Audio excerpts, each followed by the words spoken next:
네, 이번 시간에는 그 다형성을 이용해서 유지보수가 어려운 프로그램과 유지보수가 편한 프로그램 이런 걸 한번 경험해 보고 그거를 기반으로 해서 제어의 역전, 인버터 오브 컨트롤, IOC에 대해서 한번 살펴보도록 하겠습니다.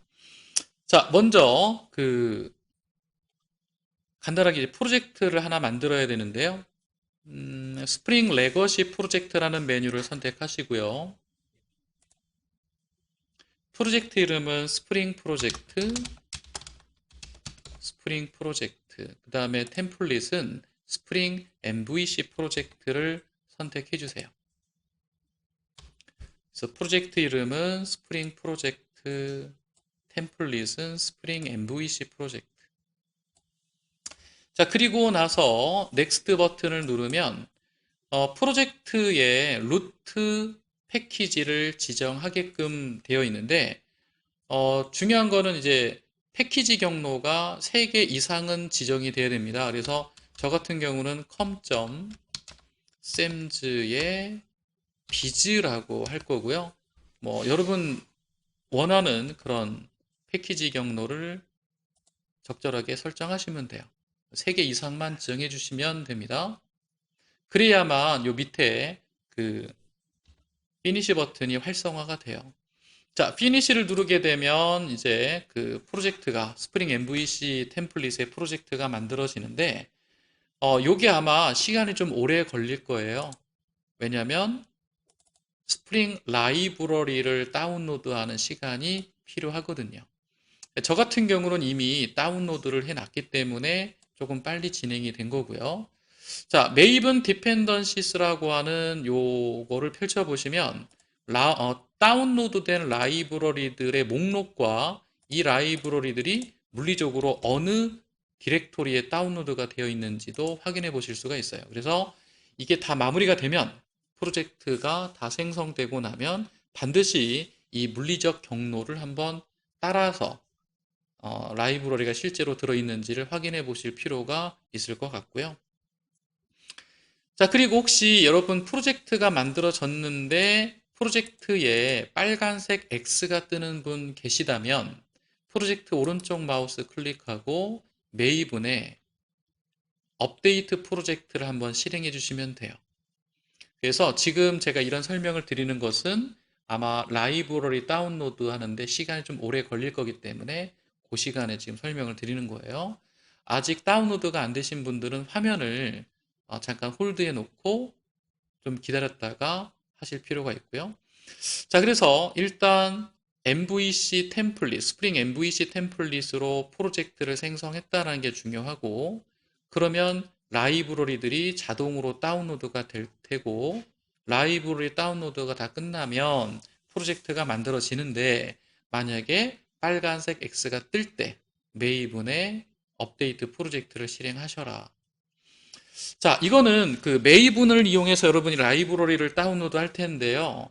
그 네트워크의 어떤 컨디션에 따라서 라이브러리가 다운로드가 안 될 수도 있고, 다운로드 되다가 문제가 생길 수도 있어요. 뭐 그렇기 때문에 빨간색 X가 뜨는 건데요. 메이븐에 업데이트 프로젝트 한번 해주시면 되고, 저 같은 경우 지금 에러가 없죠? 자, 이 상태에서 소스를 작성하십시오. 자, src 메인 자바라는 소스 폴더, src 메인 자바라는 소스 폴더에다가 오른쪽 마우스 new class.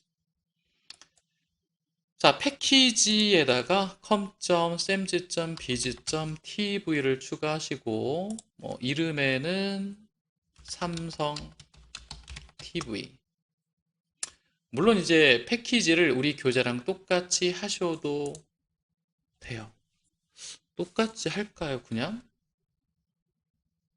이건 뭘로 해도 상관없을 것 같습니다. 자, 삼성TV라는 클래스를 하나 만들 거고요.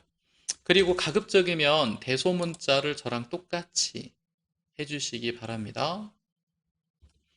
자, 피니시 버튼 눌러서 클래스가 만들어졌고, 자, 디폴트 생성자 추가를 할 거예요.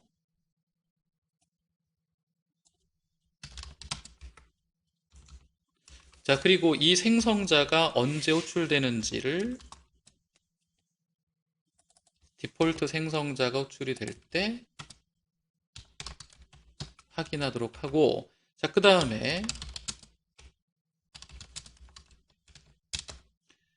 메소드를 한 4개 정도?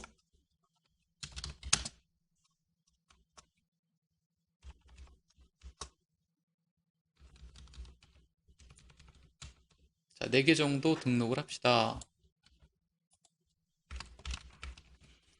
자, 파워 온오프, 볼륨 업다운.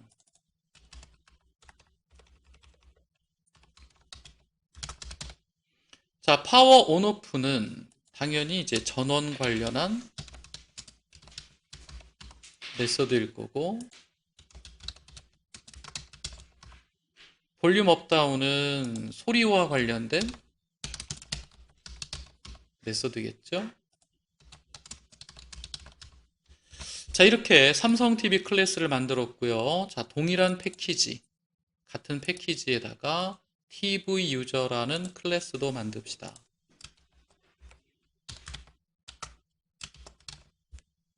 자, 메인 메소드를 체크하시고요. 자, 패키지는 동일하고요. 클래스 이름은 TV 유저, 메인 메소드를 추가할 거다. 자, 피니시를 누르고 나서 메인 메소드를 이렇게 작성하시면 되겠죠. 삼성 TV 객체를 생성한 후에 전원 켜고 소리 올렸다가 소리 내리고 전원 끄고. 자, TV 유저라는 클라이언트가 있습니다. 이 TV 유저는 오른쪽에 삼성 TV 클래스의 객체를 생성하고 그 객체가 가지고 있는 메소드로 호출하면서 TV 시청을 하겠다는 거죠. 자, 모든 소스를 저장하고 TV 유저를 실행을 해보면, 자바 어플리케이션으로 실행해보면 당연히 콘솔에 이런 메시지가 출력이 되겠죠.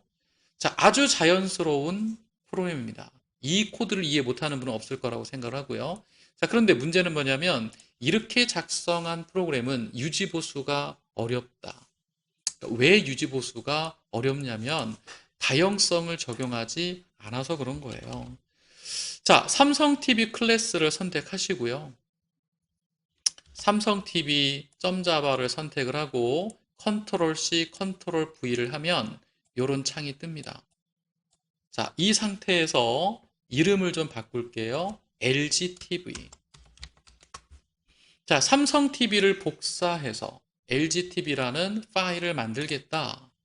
자, 이렇게 만들어진 LG TV 자바 파일을 열어주시고 수정하세요.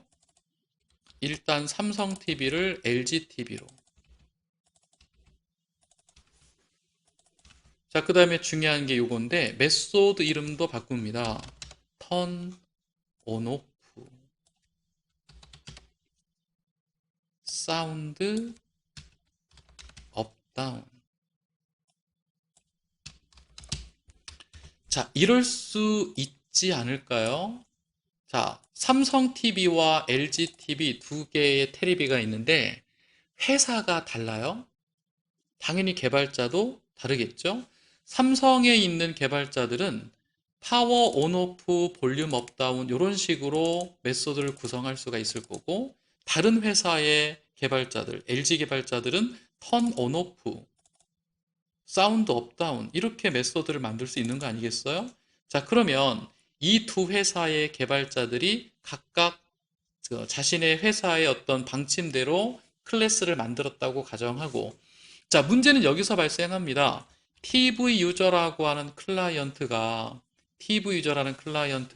삼성 TV 객체를 생성해서 TV 시청을 했는데요. 이 삼성 TV가 너무 낡았다. 그래서 LG TV로 갈아타고 싶다. 자, 이랬을 때 어떻게 해야 돼요? 클라이언트 코드의 대부분을 수정해야 됩니다. 그래서 삼성 TV 요거 LG TV로 수정해야 되고요. 자, LGTV로 바꾸고 난 후에 메소드가 전부 달라졌기 때문에 턴, 온, 오프, 사운드, 업, 다운. 자, 이렇게 수정을 해야 됩니다. 자, 저장하고 나서 얘를 실행해 보면 당연히 LGTV로 실행 결과가 바뀌겠죠. 자, 문제는 뭐냐면 이런 TV 유저 같은 클라이언트가 100개가 있다고 가정해 보세요.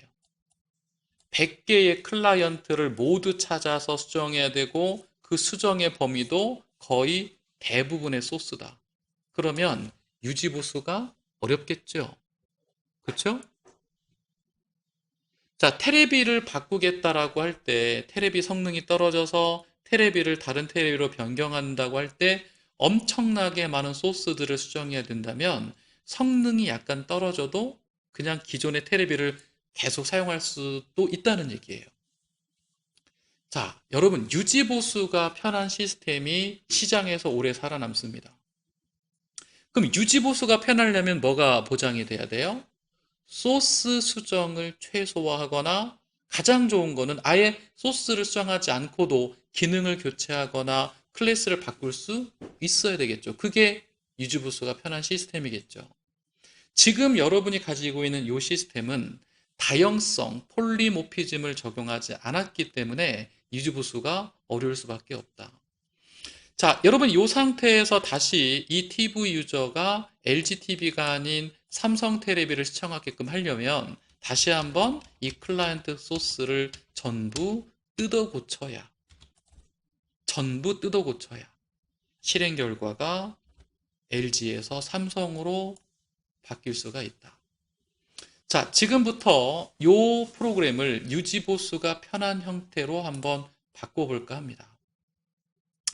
자, 여러분 삼성 TV 클래스를 선택하시고요. 소스에서 선택을 해도 되고 아니면 요 프로젝트 익스플로러에서 하셔도 돼요.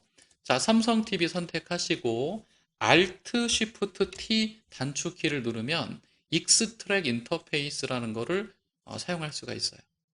자, 단축키는 외우시는 게 좋겠죠. 굳이 외우려고 안 해도 앞으로 저희가 실습을 계속 하다 보면 자연스럽게 외워지기도 할 거예요. 자, Alt Shift T 단축키를 통해서 익스트랙 인터페이스를 선택하시고 자, 그러면 인터페이스 이름을 지정해야 됩니다. 대문자 TV 그리고 오른쪽에 셀렉토를 버튼을 누르면 자, 인터페이스 이름은 TV고요. 대문자 셀렉트 올 버튼 눌러서 이 4개의 추상 메서드를 인터페이스에 포함시키겠다. 자, 주의사항은요. 여기 보시면 체크박스 3개가 아마 체크가 돼 있을 텐데 요거 풀어주세요. 요거를 안 풀면 이상한 주석들이 쓸데없는 주석들이 자동으로 붙어서 소스를 보기가 좀 힘들어요. 깔끔하게 일단 제거를 해주시고요. 자, 그리고 나서 이제 OK 버튼을 누르게 되면 동일한 패키지에 TV라는 인터페이스가 생깁니다. 열어볼까요? TV. 이렇게 생겼죠? 자, 그런데 이 TV 인터페이스를 제너레이션 할 때 삼성 TV 클래스를 선택을 해서 삼성 TV 파일을 이용해서 제너레이션 했기 때문에 삼성 TV 클래스에는 임플리먼트 TV가 붙죠. 그런데 LG TV 클래스에는 안 붙어요. 그래서 LG TV 클래스에는 여러분이 직접 임플리먼트 TV를 타이핑 해주셔야 됩니다. 자, 그랬더니 LG TV 클래스가 컴파일이 안 돼요. 왜 안 돼요? 자, 어떤 클래스가 부모가 추상 클래스거나 지금처럼 인터페이스일 때는 부모가 가지고 있는 추상 메서드를 오버라이딩 해야 되는데 하나도 오버라이딩 되어 있지 않다. 자, 그래서 파워 온오프 볼륨 업다운 메서드를 적절하게 복사에다가 오버라이딩을 하세요. 그러면 에러가 사라지겠죠. 자, 그 다음에 이제 마지막으로 TV 유저라는 클라이언트를 이렇게 작성하면 다형성이 적용되는 겁니다. 자, 영어로 폴리모피즘. 자, 다형성이라고 하는 거를 여러분이 적용하려면요, 세 가지가 필요하죠. 상속과 메소드 오버라이딩과 형 변환, 타입 변환. 자, 이 세 가지가 객체 지향 언어의 특징이고요. 다른 어떤 절차 지향 언어에서는 지원하지 않는. 자, 이 세 가지의 특징을 적절하게 결합을 해서 다형성을 이용할 수가 있는데, 자, 한번 확인해 볼까요? 첫 번째가 상속. 자, 부모가 있다. 인터페이스이기 때문에 임플리먼트를 한 거고, 클래스라면 익스텐지를 했겠죠. 자, 부모가 있고, 두 번째, 메소드 오버라이딩. 자, 근데 여기서 중요한 포인트는 다른 TV도 동일한 부모를 가지고 있고, 동일하게 오버라이딩을 하고 있다는 거. 이게 중요한 포인트겠죠. 자, 그리고 세 번째가 형변환인데, 자식 객체가 부모 타입의 변수에 할당되는 것, 이거를 뭐라고 한다고요? 묵시적 형변환. 영어로 프로모션. 자, 이 세 가지가 결합이 돼서 폴리모피즘, 다형성을 구성할 수가 있는 거다. 자, 그러면 다형성을 왜 사용하죠? 유지보수가 편해지니까. 자, 그러면 정말 유지보수가 편해질까? 확인해 봅시다. 현재 상태에서 여러분 실행을 해보면 삼성TV가 동작할 텐데, LGTV로 한번 바꿔볼까요? 얘만 수정하면 되죠? 얘만. 니우 삼성 했던 거를 니우 LG로 수정하고 나서 실행을 다시 한번 해보면 TV가 바뀌어요.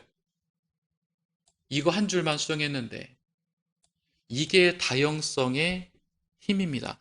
자, 여러분이 좀 더 객체지향스러운 프로그램을 한다라고 하면 반드시 프로그램에 다형성이 적용이 돼야 돼요.